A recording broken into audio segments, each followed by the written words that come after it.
Hello guys, ഞാൻ റഫീഖ് നാട്ടുകല്ല്. അപ്പോൾ നമ്മൾ ഇന്ന് പുതിയൊരു വർക്കായിട്ടാണ് ചെയ്യുന്നത്, പെരിന്തൽമണ്ണ അങ്ങാടിപ്പുറത്ത്.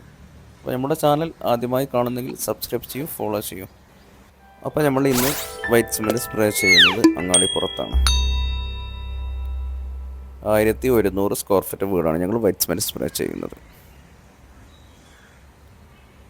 ഇവിടെ ജനലൊക്കെ കവർ ചെയ്ത് പ്ലാസ്റ്റിക് ഷീറ്റ് വെച്ച് കവർ ചെയ്ത് എല്ലാ ജനലും പ്ലാസ്റ്റിക് ഷീറ്റ് വെച്ച് കവർ ചെയ്ത് ചുമരിലെ പീസറൊക്കെ വൃത്തിയാക്കിയ ശേഷമാണ് വൈറ്റ് സിമെൻറ്റ് സ്പ്രേ ചെയ്യുന്നത്. ഇവിടെ ചുമര് ഒരുപാട് സ്ഥലങ്ങളിലൊക്കെ നനഞ്ഞിട്ടുണ്ട്. അപ്പോൾ നമ്മൾ നനഞ്ഞ ചുമരിൽ ഞങ്ങൾ വൈറ്റ് സിമെൻറ്റ് സ്പ്രേ ചെയ്യലില്ല. അപ്പോൾ നല്ലൊന്ന് ഡ്രൈ ആകാൻ വേണ്ടിയിട്ട് ഞങ്ങൾ വൈറ്റ് സിമെൻറ്റ് ഒരു കോട്ട് കൊടുത്തിട്ടാണ് ഫസ്റ്റ് അത് ചെയ്യുന്നത്. ചുമര് നനഞ്ഞാൽ വൈറ്റ് സിമെൻറ്റ് വലിച്ചിറങ്ങും നമ്മൾ സ്പ്രേയിൽ ചെയ്യുമ്പോൾ. അപ്പോൾ നമ്മൾ പക്ക തിക്നെസ്സിൽ 3 കോട്ട് വൈറ്റ് സിമെൻറ്റാണ് ഇവിടെ സ്പ്രേ ചെയ്യാൻ പോകുന്നത്, എല്ലാ ഭാഗവും ഉള്ളും പുറവും. ഇത് 1100 സ്ക്വയർ ഫീറ്റ് വീടാണ്. 3 ബെഡ്റൂമും ഒരു കിച്ചണും ഒരു ഡൈനിങ് ഹാളും ബാത്റൂമും ആണ് വരുന്നത്. ഇത് അങ്ങാടിപ്പുറത്താണ് വരുന്നത്, പെരിന്തൽമണ്ണ അങ്ങാടിപ്പുറം. അപ്പോൾ കേരളത്തിൽ എവിടെയും ഞങ്ങൾ ഒരു ദിവസം കൊണ്ടാണ് വൈറ്റ് സിമെൻറ്റ് സ്പ്രേ ചെയ്ത് കൊടുക്കുന്നത്. അപ്പോൾ ആവശ്യക്കാരുണ്ടെങ്കിൽ താഴെ നമ്പറുണ്ട്, കോൺടാക്ട് ചെയ്യാം.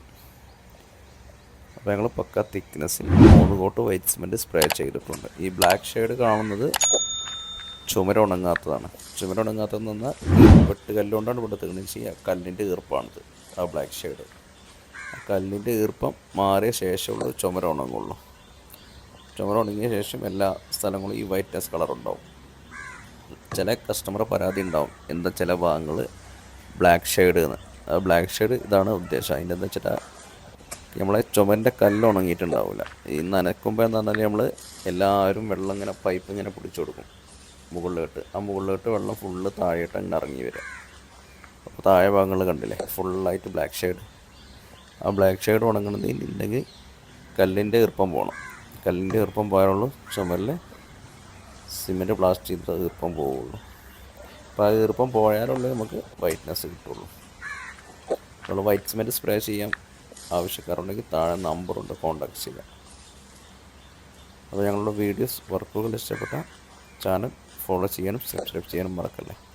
അപ്പോൾ പുതിയ പുതിയ വീഡിയോകളുടെ വർക്കുകളാണ് ഈ ചാനൽ ഇന്ന് തന്നെ സബ്സ്ക്രൈബ് ചെയ്യൂ, ഫോളോ ചെയ്യൂ. അപ്പോൾ അടുത്ത വീഡിയോസുമായി കാണാം. Okay, thank you.